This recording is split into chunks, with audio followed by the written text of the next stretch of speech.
Now I mentioned that I was in the old Jewish quarter of Budapest, and this is the renovated synagogue, main synagogue in the city.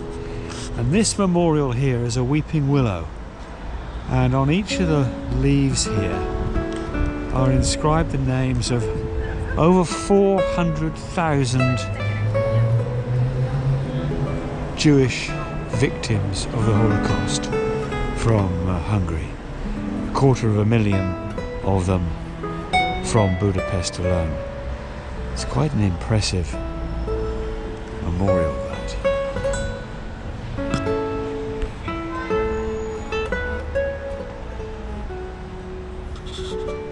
This is the front of the synagogue. I was at the back just now photographing the memorial.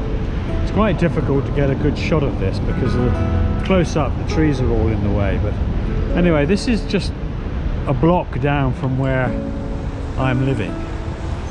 So interesting. Oh, here's an example of one of the older buildings in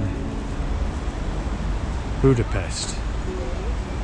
Budapest suffered badly during the Second World War. For example, all the bridges over the river were destroyed and a lot of the buildings. And then of course came the communist winter, which lasted 40 years.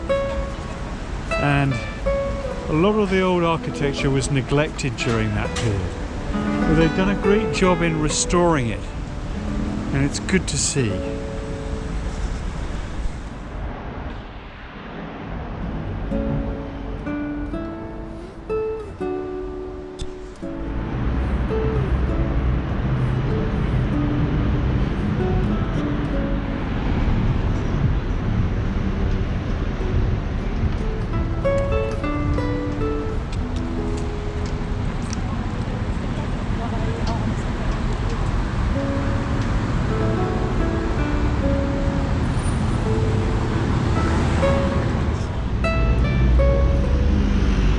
Here's an example of a building which hasn't been cleaned up yet.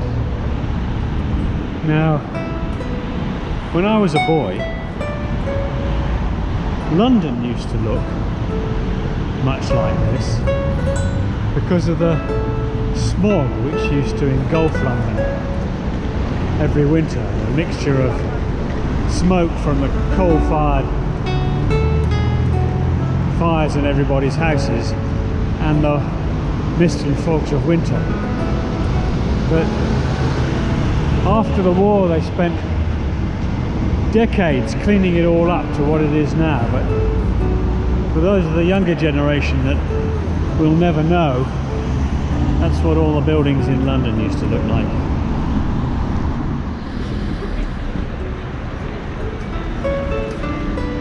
Now, Budapest was the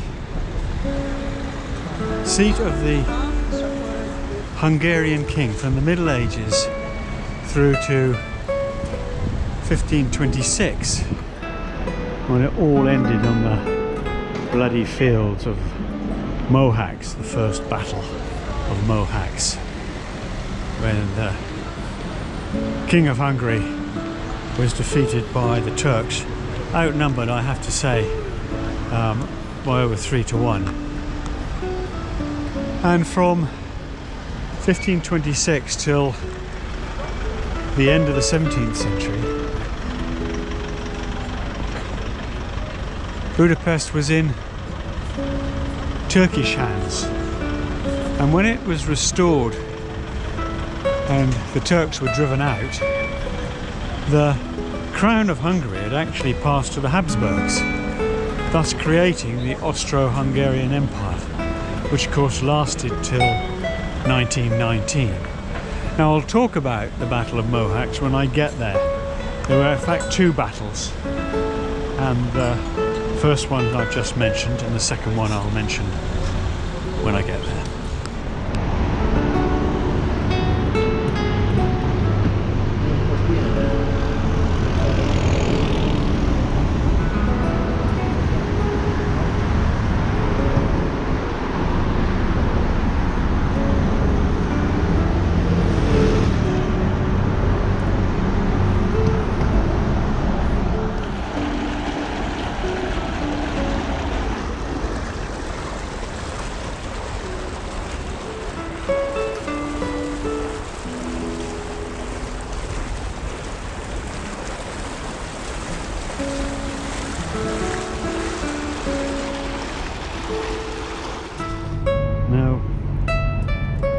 When we say Budapest, we think of just one city, the city of Budapest. But actually, it's two cities which have been joined together. Buda, which was the original seat of power, etc., is all situated over there on the south or the western bank, as it is here, of the Danube. And on this side, this is the city of Pest, and is amalgamated into one city, Budapest.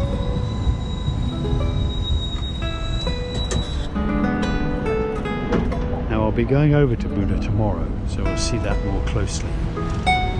But the commercial centre is over here on the Pest side. And of course what they refer to as the bend in the Danube, which I went round yesterday, is where the Danube takes a definite turn to the south, and which is why I'm really referring to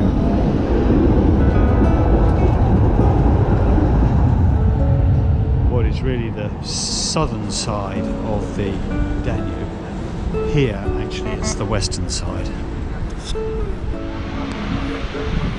Well, today lunch is on the river in one of the many restaurants that line the banks here, and I'm going to have deep fried foie gras with a nice cocktail. So hot, as you can see, nobody wants to sit in the sun. Well, the cocktail is a rum cocktail with lime and mint. It's very refreshing. Well, I think it must be 30 degrees at least in the sun today. Finding a place in the shade and the breeze coming off the river is actually at a premium. And I suppose I have to confess that the meal that I've just had of foie gras, accompanied by a glass of fine homegrown Cabernet Sauvignon and a very decadent dessert, and finished off with a very nice Hungarian vodka to settle the stomach. And other meals like it that I've had in France, Germany, Austria, and those to come in Serbia and Bulgaria and Croatia and Romania are one of the things that I've come on this journey to enjoy, because they are in contrast to the relative culinary desert in which I live in self-imposed exile in the otherwise paradise of the mountains and lakes of the Rocky Mountains, which I have to say I wouldn't leave for anything short of a great deal of money, an indecent amount of money, or true love.